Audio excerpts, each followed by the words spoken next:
Olá, saudações, sejam bem-vindas, sejam bem-vindos. Vamos falar da centenário do Fernando Sabino, o menino no espelho. Interessante que o Fernando Sabino, nasceu no 12 de outubro, 12 de outubro é o dia das crianças, E interessante, vamos falar então de literatura que fala de criança, literatura em que há um escritor adulto lembrando da vida de criança, seja criança, jovem, etc. Nós já fizemos uma listinha, inclusive quando eu escrevi lá o meu Canon Ocidental, eu tinha uma listinha que começava lá com Oliver Twist, do Dickens, E depois tinha o Menino da Rua Paulo, que é a literatura húngara. Aí nós tínhamos depois o Ateneu, do Raul Pompeia, tinha o Menino Grapiúna e o Capitães da Areia, do Jorge Amado. Aí tinha o Cazuza, que é Viriato Correia. Tem o Meu Pé de Laranja Lima, do José Mauro de Vasconcelos, e o Menino do Espelho, do Fernando Sabino, Então a gente tem bastante referência de literatura que fala de crianças, Então quem quiser. E fora as versões adaptadas para jovens, Aquelas versões que a gente lê aí do Júlio Verne, do Robinson Crusoe, tem vários, o Gulliver, Viagem de Gulliver. Então tem várias versões infanto-juvenis, E aqui no canal tem aí vídeos sobre infanto-juvenil e tal. Mas essas que são literaturas mesmo, para um público jovem, criança, mas o autor está lembrando da própria infância, por exemplo, Então é claro que pode ser lido, por vários públicos, mas aqui, por exemplo, este livro, o que o Fernando Sabino faz? O Fernando Sabino aproveita várias coisas que ele já tinha em mente, que já escreveu lá no Encontro Marcado. Nós também temos um vídeo sobre o Encontro Marcado. E o Fernando Sabino, então, vai falar daqui do menino, Então, interessante como é que já abre a cena do livro, é o menino lá brincando e aí aparece um homem, começa a conversar com ele, puxar assunto, e aí o menino vai dizer, esse homem é levemente familiar, quem será essa pessoa? Achou que era algum parente, algum vizinho, e estava brincando, e alguém começa a puxar assunto com ele, vai embora. Aí muito bem, essa cena fica aí. Aí ele vai contando a história, Vários trechos aqui já estão no Encontro Marcado, Só que outra elaboração, porque o Encontro Marcado é um romance amplo. Esse aqui é um romance só da infância, do início da juventude, adolescência. Então ele vai falar então todos aqueles casos, toda criança tem, A Casa na Árvore, A Cabana no Fundo do Quintal, as leituras, os filmes da época. Então ele fala dos filmes dos anos 30, Por exemplo, os filmes lá, do Homem que Fazia Milagres, o filme inglês dos anos 30, ou então o Tarzan, aqueles primeiros Tarzans, o Grito do Tarzan, clássico, O Mandrake, aquele mágico, Antes do Doutor Estranho já tinha um mágico lá que é o Mandrake, então ele vai mostrando toda essa questão de juventude, o Robinson Crusoe, que é a questão do homem lá, numa ilha deserta, lá recriando a vida. Então, você vai mostrando todas essas leituras do menino, o menino que gosta de literatura, tanto que vai ser escritor, E aí você vai vendo o contato dele com a família, que é de montar um grupo de detetives, um grupo de detetives, em que eles vão para o sótão da casa e fica em cima do forro, E fica tramando lá aqueles grupos, os detetives mirins, o prédio, o prédio azul, Então tem um desenho do prédio azul também que é os detetives do prédio azul. Então é tipo assim, aquele grupo de detetives, investigação. E aí eles vão investigar uma casa assombrada, que sempre tem que ter, uma casa assombrada. E aí no livro aqui eles vão invadir uma casa lá, tem fantasma e tal. Mas depois descobre que tem alguém lá, alguém escondido lá na casa fantasma. Então tem essas cenas assim, de meio terror, meio terror cômico, Que é coisa de jovem mesmo. E é interessante que aqui a ambientação toda, Lembrando que o Fernando Sabino foi para o Rio de Janeiro, onde ele escreveu Encontro Marcado, Grande Mentecap. Só que ele é igual o Joyce, que foi para a Europa e nunca deixou a Irlanda. Então o Fernando Sabino sempre leva esse lado mineiro, Então aquele é o mineiro Fernando Sabino, que foi morar, vários mineiros foram morar no Rio de Janeiro e, os 4 cavaleiros foram lá, ficaram famosos lá, Paulo Mendes Campos. A gente acha que Paulo Mendes Campos é carioca, mas é também mineiro. Então, o Fernando Sabino é desse. Então ele vai recriar a história toda que aconteceu em BH, na Praça Liberdade, nos anos 20 e 30, Ele nasceu em 23, 100 anos.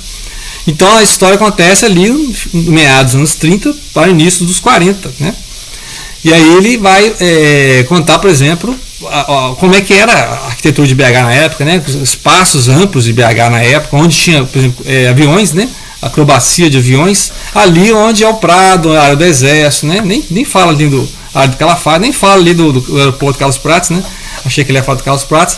Então é interessante que nessa época aqui, por exemplo, eu falar Gamileira, quem é de BH, quem é de Belo Horizonte, quem não está no centro de BH, referia-se a Pampulha e a Gamileira como a roça, lugar longe, vai lá plantar. Igual a gente fala Betim, lá Betim, vamos lá para Igarapé, Birité e tal.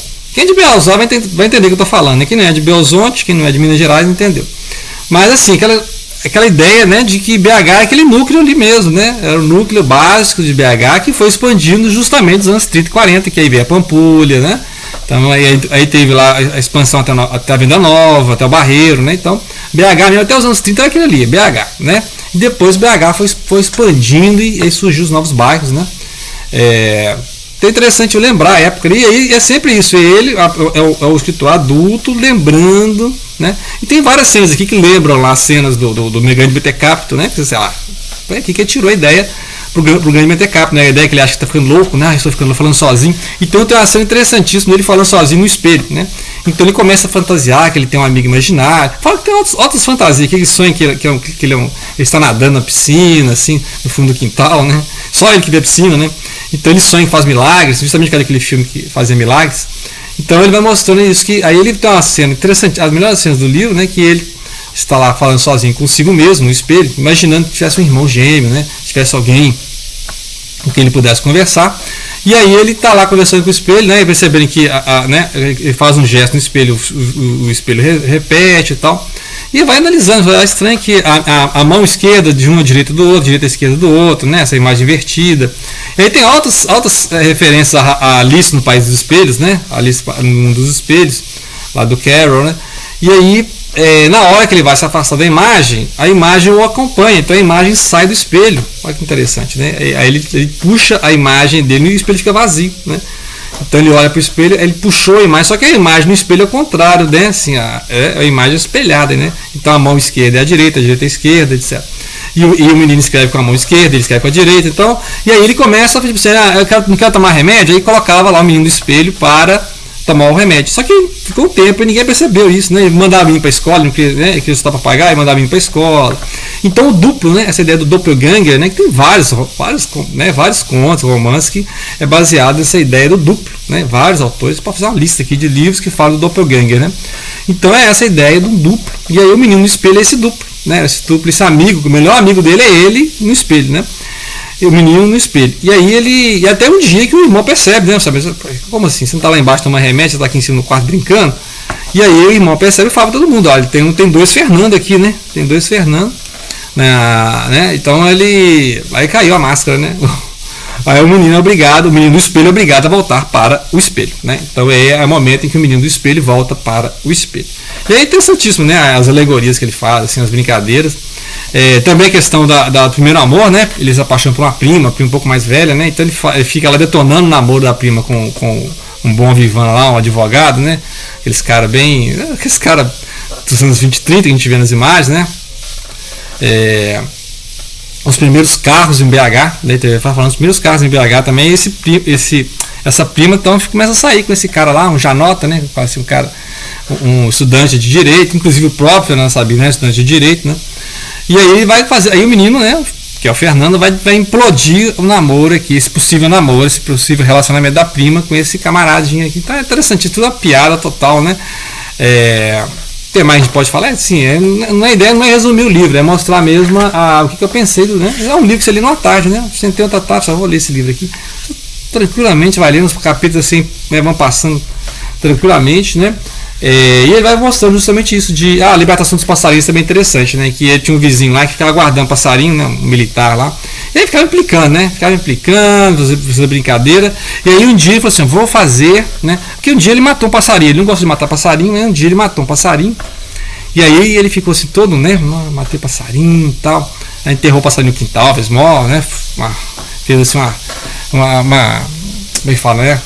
Uma festa fúnebre, uma comemoração fúnebre, né?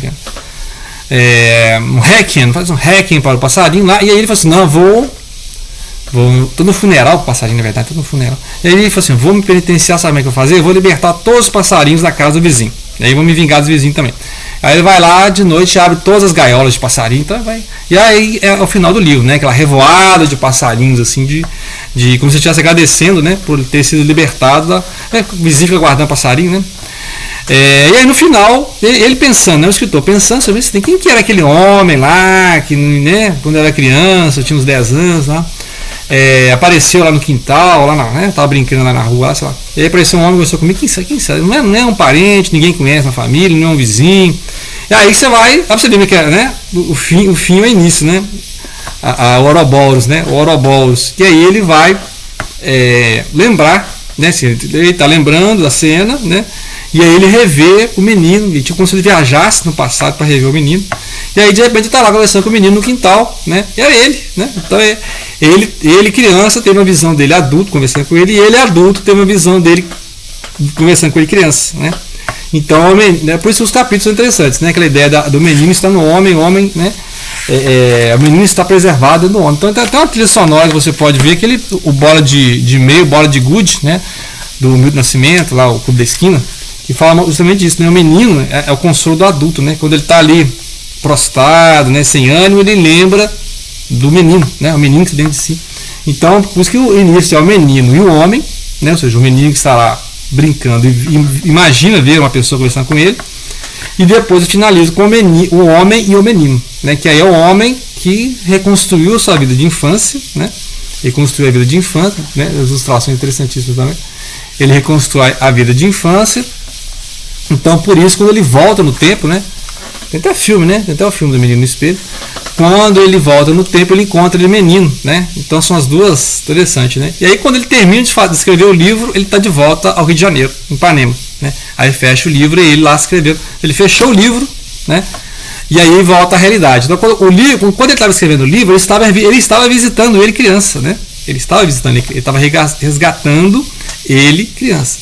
E aí quando ele fecha o livro, ele está de volta no Rio de Janeiro, escrevendo o livro que nós estamos lendo aqui, né? Então é um livro de 89, assim, né? O livro já de experiência, né? O Fernando Sabino já tinha escrito O Grande Pentecapto, O Encontro Marcado, várias crônicas, vários contos, né? Tem muita coisa, se inscrever para o jornal. Então o Fernando Sabino tem uma obra vasta. Hoje em dia a família dele mantém, né, a divulgação da Fundação do Fernando Sabino, assim, os livros, fazem eventos, tarde de autógrafo, sempre estão reeditando as obras, né? Então, ou seja, centenário de Fernando Sabino, né, um autor mineiro da terrinha e carioca, brasileiro, né, universal, porque várias ideias dele são universais, né? Então é nessa lista de livros, né? Então vou repetir a lista de livros, hein? Vamos estar em literatura que tem criança assim como protagonista. É o Oliver Twist, né? Do Dickens, o Termínio da Rua Paula, que é do Ferenc, né? Que é um romance húngaro. Depois você tem então, O Menino no Espelho, você tem Meu Pé de Laranja Lima, do Vasconcelos, Cazuza, do Viriato Correia, e o Ateneu, Raul Pompeia, né? Final do século XIX. Depois você tem Menino Gapiúna e Capitães da Areia, do Jorge Amado. Então, ou seja, né? Menino de Engenho também, do José Lins, né? José Lins, Menino de Engenho. Então é interessante mostrar isso, né? Várias literaturas, já escrevi vários textos sobre isso também, de literatura em que o autor está voltando, né? A sua infância, juventude, adolescência. E aí é sempre um olhar do adulto também, né? Porque obviamente ele não pensava certas coisas que aí ele projeta na criança, né? Interessante. É um livro muito interessante, assim, para relaxar a mente mesmo, esses momentos de confusão, porque os próximos vídeos nós vamos fazer falar sobre livros mais densos, né? Que falam de conflitos, etc. Então, a semana começou, né? Beleza, então vamos lá. Homenagem, né? Essa é a nossa homenagem. Vejam os outros vídeos, homenagem ao centenário do Fernando Sabino, que é um dos autores que eu mais gosto, né? E não deixem de compartilhar.